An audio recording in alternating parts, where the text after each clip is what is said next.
Hey guys, welcome to Strike Pig's online course, More Than Moonshine. The goal here is to teach you how to make professional level spirits, much smaller equipment. I do want to say that all federal law does prohibit production of ethanol or spirits of any type without proper permits.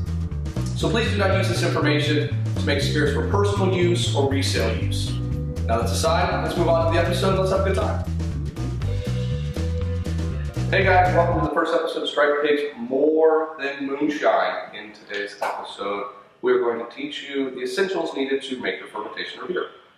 To jump right in, I want to first start talking about your water source. Now, it's definitely a misconception that your water source is your most important aspect of making a fermentation. That is untrue, but it is still very important.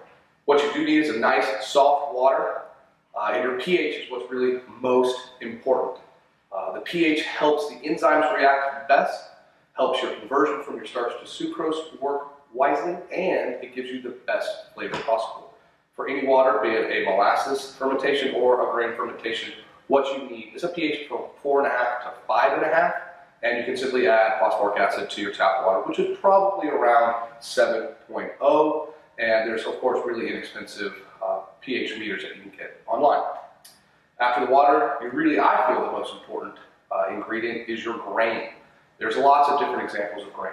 You can be making corn, which can make bourbon. You've got rye whiskeys, you've got wheat, you can use oats, sorghums, molasses. All of these are possible. Any beer you can create, you can turn into a spirit. So pick the type that you like best or the spirit that you enjoy drinking. Learn what it is produced out of and start from there.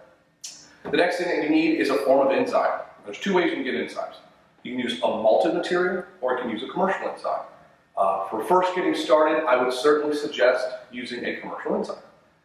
And those are purchased, of course, online at various beer equipment online stores or at your local beer making store itself. Commercial enzymes are special to specific types of grain. One would be better for rye and hard grain. Some are better for corn, and of course molasses is different altogether. Each one that you look online will tell you the description of what it's best used for. When it comes to malting, malting is great. Malting is a way of introducing enzymes that's natural. It also has fermentable starches and sucroses in that malt that will also add to the flavor and taste, and it makes a more authentic and historically accurate fermentation. Malting also is required to have about 15% of your grain bill. So if you have 50 pounds of grain, about 15% of that needs to be a form of malt. You can also do a mixture of both to make sure that all your starches are converted best. And last item that you need to make a beer is a form of bacteria, your yeast. Yeast is the thing that produces the alcohol in your distiller's beer. There's different yeast for all different types of grain.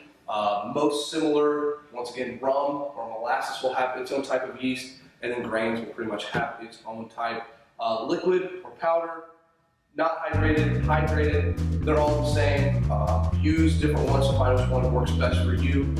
Make sure you also put that in a nice cool part of the refrigerator to keep it. It will last for indefinitely.